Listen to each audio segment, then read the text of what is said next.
Assalamualaikum warahmatullahi wabarakatuh. Hai teman-teman, perkenalkan nama saya Khairunisa. Saya dari jurusan S1 Akuntansi Angkatan 2018 Universitas Bengkulu. Nah, dalam video kali ini saya akan membahas mengenai akuntansi keuangan lanjutan 2 yang ada pada bab 8, yaitu isu seputar konsolidasi. Nah, dalam bab ini terdapat 4 subbab besar, yaitu yang pertama adanya perubahan sebagian kepemilikan entitas induk, yang kedua itu akuisisi pada periode interim, yang ketiga adanya isu konsolidasi lainnya, dan yang terakhir adanya apendik, di mana apendik membahas mengenai akuisisi di mana berakibatkan memperoleh pengendalian atau hilangnya pengendalian. Nah, saya berfokus kepada subbab pertama, yaitu perubahan sebagian kepemilikan entitas induk. Nah, dalam hal ini sudah dijelaskan sebelumnya bahwa perubahan kepemilikan tersebut dapat berubah akibat dari transaksi yang dilakukan oleh entitas induk maupun oleh entitas anak. Nah, dalam hal ini terdapat yang pertama, yaitu perubahan sebagian kepemilikan entitas induk yang disebabkan oleh aktivitas entitas induk tersebut sendiri. Nah, dalam hal ini terbagi menjadi dua. Yang pertama yaitu entitas induk membeli tambahan saham dari pihak ketiga. Yang kedua yaitu entitas induk menjual sebagian sahamnya kepada pihak ketiga. Nah, dalam hal ini dikatakan pihak ketiga yaitu merupakan pihak kepentingan non pengendali. Nah, pihak kepentingan non pengendali yaitu merupakan di luar dari entitas induk maupun entitas anak. Seperti yang sudah dijelaskan juga, yaitu di mana seperti yang kita ketahui perubahan sebagian kepemilikan entitas induk yang mengakibatkan tidak hilangnya pengendalian yaitu dibahas dalam bab ini, di mana berdasarkan PSAK 65 disebut sebagai transaksi ekuitas.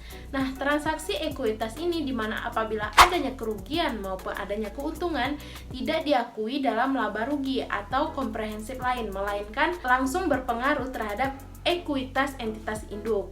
Sehingga dalam bab ini membahas mengenai perubahan sebagian kepemilikan entitas induk, tetapi dengan catatan tidak hilangnya pengendalian. Dikatakan hilangnya pengendalian apabila persentase kepemilikan entitas induk terhadap saham PT Anak yaitu di bawah 50%. Dalam video kali ini saya membahas lebih detail mengenai perubahan sebagian kepemilikan entitas induk yang disebabkan oleh aktivitas entitas anak, yaitu di mana entitas anak membeli saham treasury kepada entitas induk. Tetapi sebelum kita membahas hal tersebut, kita akan mereview terlebih dahulu berkenaan dengan perubahan sebagian kepemilikan entitas induk yang diakibatkan oleh transaksi yang dilakukan oleh entitas induk. Yang pertama yaitu entitas induk menerbitkan tambahan saham kepada pihak ketiga. Seperti yang kita ketahui, entitas induk dapat menambah bagian kepemilikannya atas entitas anak. Jika sebelumnya entitas induk telah memperoleh pengendalian, maka penambahan bagian kepemilikan tersebut tidak mengubah substansi pengendalian entitas induk. Nah, dalam hal entitas induk membeli tambahan saham dari pihak ketiga, artinya terdapat konsekuensi di mana kepemilikan persentase oleh entitas induk yaitu mengalami peningkatan, sedangkan untuk kepentingan non pengendali yaitu mengalami penurunan. Selanjutnya pada poin kedua yaitu entitas induk menjual sebagian sahamnya kepada pihak ketiga. Nah, konsekuensinya yaitu kebalikan dari poin pertama, yaitu di mana dalam hal ini kepemilikan persentase oleh entitas induk yaitu mengalami penurunan, dan dalam hal ini kepentingan non pengendali mengalami peningkatan. Yang selanjutnya yaitu perubahan sebagian kepemilikan entitas induk yang disebabkan oleh transaksi yang dilakukan oleh entitas anak. Nah, terdapat 4 bagian. Yang pertama, entitas anak menerbitkan tambahan saham kepada entitas induk.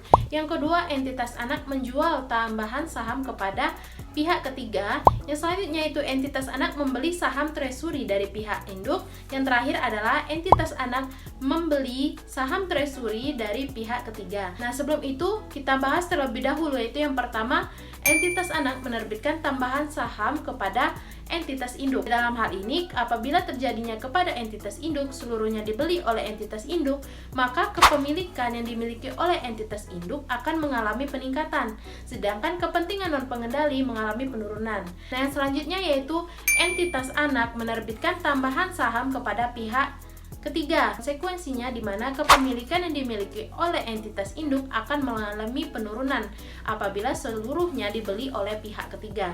Nah, dalam hal ini kepentingan non pengendali atau pihak ketiga mengalami peningkatan terhadap persentase kepemilikannya.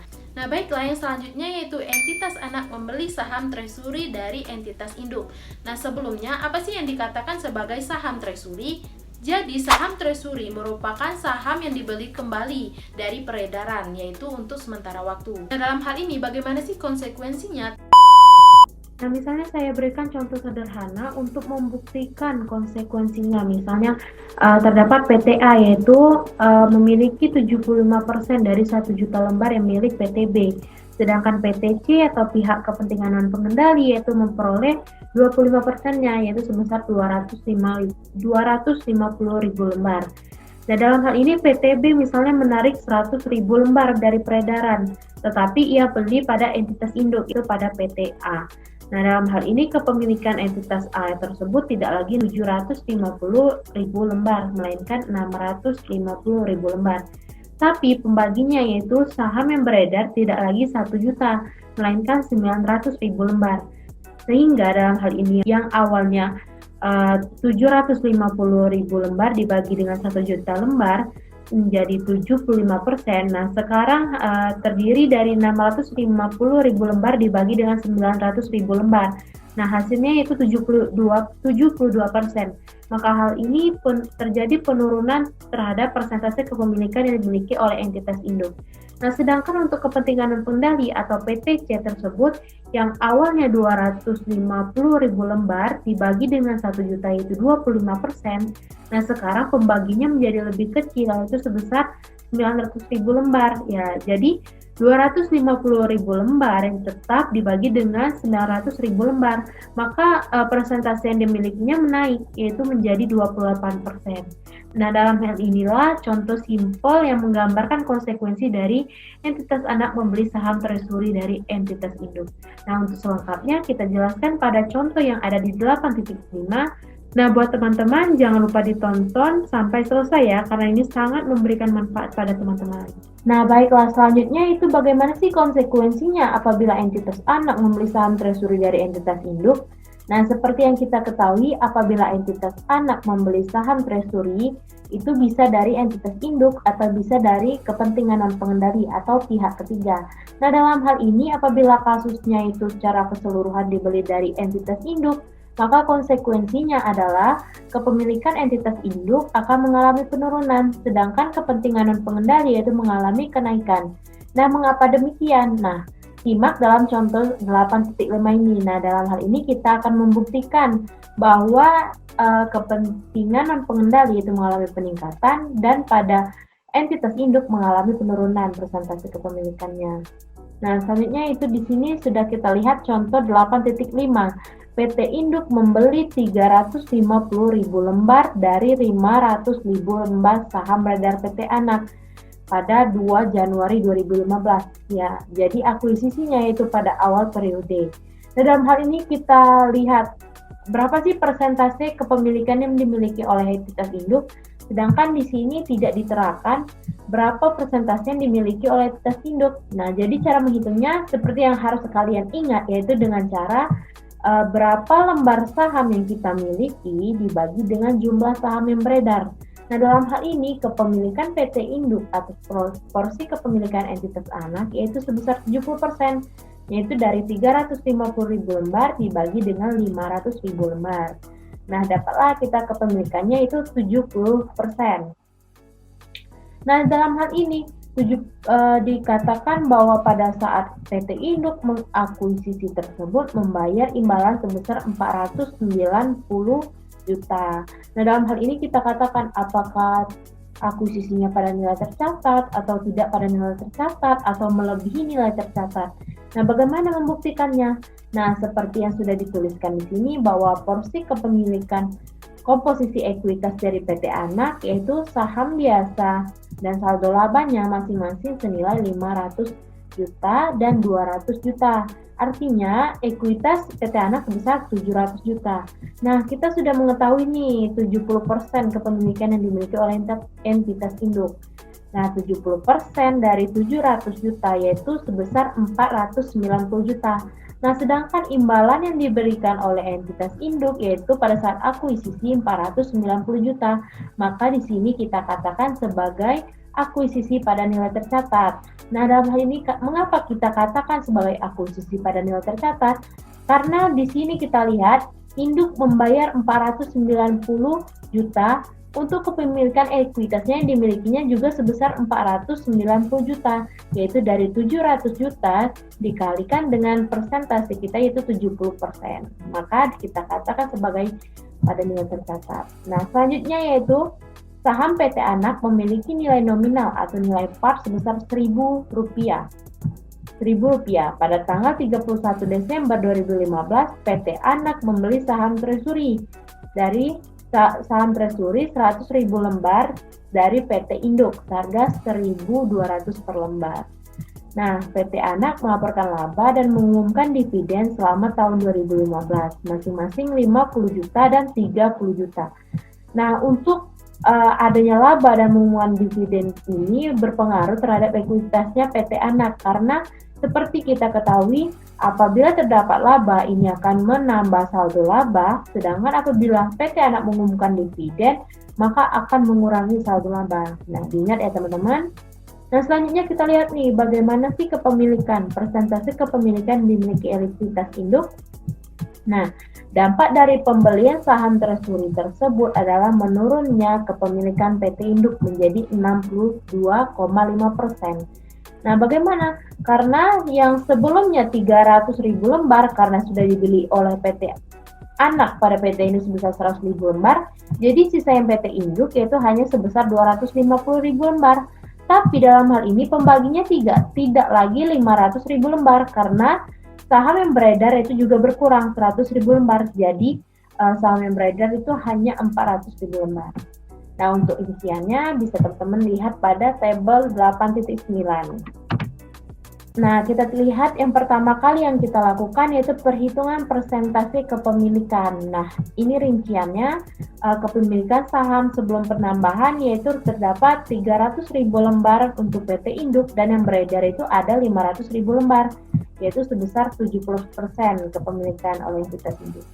Setelah pembelian saham Treasury yaitu mengurangi ekuitas, mengurangi jumlah saham yang beredar, maka PT Induk yang awalnya 350.000 lembar menjadi 250.000 lembar. Nah, demikian juga untuk saham yang beredar. Yang saham beredar yang biasanya beredar itu 500.000 lembar, karena penarikan sebesar 100.000 lembar, maka sisa yang beredar itu hanya 400.000 lembar.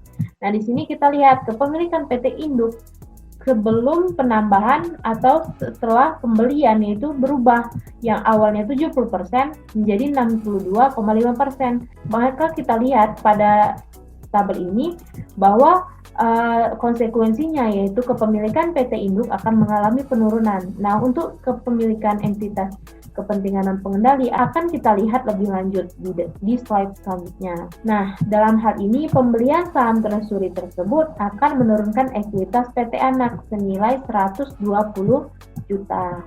Nah, itu sebesar nilai per lembar sahamnya yaitu 1.200 dikalikan dengan saham Treasury-nya yaitu 100.000 lembar. Nah, dalam hal ini pada saat membeli saham Treasury, PT Anak mencatat saham Treasury-nya bertambah itu sebesar 120 juta dan kasnya berkurang karena ia memberikan kas kepada PT Induk untuk membeli saham Treasury. Nah, dalam hal ini saham Treasury merupakan bagian dari ekuitas, tetapi dalam hal ini saham Treasury yaitu saldo normalnya tidak pada kredit tapi pada debit, karena dalam hal ini saham Treasury merupakan pengurang dari suatu ekuitas. Nah, paham ya teman-teman?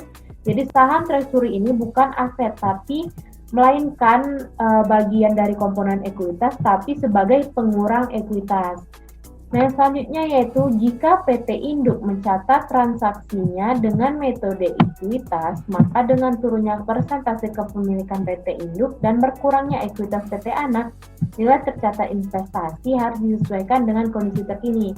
Nah, setelah kita menghitung perubahan persentase kepemilikan, selanjutnya kita menghitung perhitungan nilai tercatat investasinya. Berapa sih nilai investasinya setelah adanya saham Treasury? Sebelum adanya saham Treasury yaitu saham biasanya PT Anak yaitu sebesar 500 juta. Sedangkan pada saat setelah adanya saham Treasury tetap ya 500 juta. Dalam ini saldo laba sebesar 220 juta. dan setelahnya sama yaitu 220 juta. Mengapa 220 juta yang sebelumnya tadi adalah 200? Nah, karena pada selama 2015 PT Anak tersebut terdapat laba sebesar 50 juta sehingga saldo labanya menambah saldo laba menjadi 250 juta. Nah, kan PT Anak tersebut mengumumkan dividen sebesar 30 juta, maka menjadi pengurang saldo laba. Maka dalam hal ini saldo laba PT Anak sebesar 220 juta. Paham ya teman-teman di mana dapat nilainya? Nah, yang selanjutnya itu ada saham treasury. Saham treasury merupakan pengurang dari suatu ekuitas. Jadi dalam hal ini diletakkan dengan tanda kurung, yaitu sebagai pengurang dari ekuitas. Nah, jadi kita lihat nih, ekuitas PT Anak sebelum adanya saham treasury yaitu sebesar 720 juta. Sedangkan setelah adanya saham treasury yaitu sebesar 600 juta. Sedangkan kepemilikan saham yang dimiliki oleh entitas induk yang sebelumnya 70% sekarang berubah menjadi 62,5%. Nah, untuk nilai tercatat bagaimana kita mengetahuinya?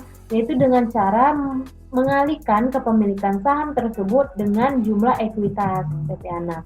Nah, didapatkan sebelum adanya saham treasury, nilai tercatat investasi PT Induk yaitu sebesar 504 juta. Nah, setelah adanya saham treasury yaitu menjadi 375 juta. Turunan nilai tercatat investasinya itu sebesar 129 juta. Nah, selanjutnya yaitu selisih 129 juta tersebut disesuaikan dengan mengurangi nilai tercatat investasi. Jadi, yang terdapat selisih tersebut menjadi pengurangan nilai tercatat investasi. Tapi kita lihat lagi, pengurangan pada nilai tercatat investasinya 129, sedangkan imbalan atau jumlah yang diterima oleh PT Induk atas penurunan investasi tersebut hanya 120 juta. Maka dalam hal ini PT Induk yaitu terdapat kerugian sebesar 9 juta. Tapi teman-teman ingat ya, jadi ini berdasarkan PSAK 65 yaitu berkenaan dengan transaksi ekuitas. Nah, apabila transaksi ekuitas, maka kita nyatakan kerugian tersebut sebagai pengurang dari ekuitas. Karena seperti kita ketahui, transaksi ekuitas ini jika terjadi suatu selisih tidak diakui pada kerugian atau keuntungan, melainkan berdampak secara langsung kepada ekuitasnya PT Induk. Nah, kita lihat PT Induk pada saat penyesuaian tersebut, kita lihat pada 31 Desember 2015, nah PT Induk mencatat adanya kas. Kenapa? Karena pada saat PT Anak tersebut membeli saham treasury, pasti dia akan memberikan kas kepada PT Induk. Nah, kas yang diberikan yaitu sebesar 120 juta, yaitu dari harga nilai per lembarnya itu 1.200 dikalikan dengan 100.000 lembar yang dibelikan oleh PT Anak terhadap PT Induk. Nah, dalam hal ini kerugian tersebut menjadi pengurang pada ekuitasnya. Akun yang biasa digunakan yaitu tambahan modal di store. Tapi teman-teman perlu ingat, kalau tambahan modal di store-nya tidak mencukupi atau tidak ada, maka langsung berpengaruh terhadap saldo laba. Nah, dalam hal ini ekuitas yaitu saldo normalnya yaitu kredit, tapi apabila berkurang artinya dicatat pada sisi debit. Nah, selanjutnya pada investasi pada PT Anak yaitu sebesar 129 juta. Nah, dalam hal ini investasi yang dimiliki oleh PT Induk atas PT Anak tersebut turun sebesar 129 juta. Nah, sampai sini paham ya teman-teman? Nah, baiklah, selanjutnya yaitu dalam penyusunan laporan keuangan konsolidasi, kita perlu membuat yaitu jurnal eliminasi. Mengapa kita perlu membuat jurnal eliminasi? Karena kita ketahui jurnal eliminasi ini harus mengeliminasi transaksi yang terjadi antara entitas anak dan entitas induk. Karena dalam hal ini transaksi tersebut dikatakan bahwa transaksi kepada satu kesatuan entitas tunggal. Nah, jadi dalam hal ini yang dieliminasi yaitu ekuitas pada PT Anak. Dalam tabel jurnal eliminasi ini kita lihat sebelumnya itu pada saldo 2 Januari 2015 di mana rasionya itu masih 70/30, di mana 70 milik PT Induk, 30%-nya milik kepentingan non-pengendali. Nah, dalam hal ini sudah kita perhitungan sebelumnya yaitu kepemilikan yang dimiliki oleh entitas induk pada saat rasionya 70% itu sebesar 490 juta. Karena dalam hal ini yaitu ekuitas PT Anak yaitu sebesar 700 juta. Nah, selanjutnya 30%-nya yaitu milik kepentingan dan pengendali, yaitu sebesar 210 juta. Dan selanjutnya itu laba bersih. Laba bersih karena pada saat 2015 tersebut PT Anak terdapat laba sebesar 50 juta. Nah, 50 juta ini sebagai penambah saldo laba. Untuk laba yang diperoleh tersebut 35%-nya milik PT Induk, sedangkan 15%-nya yaitu milik kepentingan dan pengendali. Nah, hal ini diperhitungkan dengan 70% dikalikan 50 juta dan begitu pun pada kepentingan dan pengendali. Selanjutnya dividen. Dividen diletakkan tanda kurung karena kita ketahui dividen sebagai pengurang dari saldo laba. Nah, dalam hal ini dividen PT Induk yaitu sebesar 21 juta dan untuk kepentingan dan pengendali yaitu 9 juta. Membuat perubahan persentase yaitu pada saat adanya pembelian saham treasury. Nah, dalam hal ini penurunan investasi yang dimiliki oleh entitas induk yaitu sebesar 129 juta. Tetapi yang dicatat oleh pada ekuitasnya PT Anak itu turun hanya sebesar 120 juta. Nah, dalam hal ini untuk mengenolkan atau untuk menyeimbangkan antara sisi kiri dan sisi kanan tersebut, maka artinya penurunan yang dimiliki oleh entitas induk pasti berdampak kepada adanya meningkatnya kepentingan dan pengendali. Nah, dalam hal ini untuk menyeimbangkan antara sisi kiri dan kanan ini, maka terjadi peningkatan terhadap kepentingan dan pengendali sebesar 9 juta. Nah, dalam hal ini nilai akhir kepentingan dan pengendali disesuaikan untuk mencerminkan perubahan kepemilikan relatifnya dalam entitas anak yang menjadi 37,5%. Sehingga nilainya pada saat ini yaitu pada saldo 31 Desember milik kepentingan dan pengendali yaitu sebesar 225 juta, sedangkan kepemilikan PT Induk yaitu sebesar 375 juta.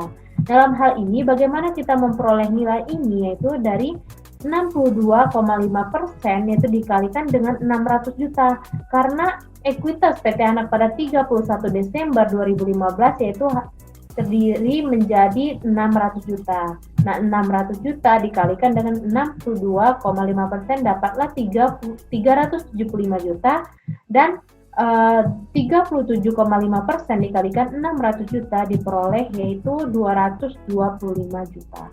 Nah, dalam hal ini inilah perhitungan jurnal eliminasi yang dilakukan untuk mengeliminasi ekuitas PT Anak. Nah, baiklah, yang selanjutnya itu bagaimana jurnal yang dibuat yaitu kita lihat pada slide selanjutnya.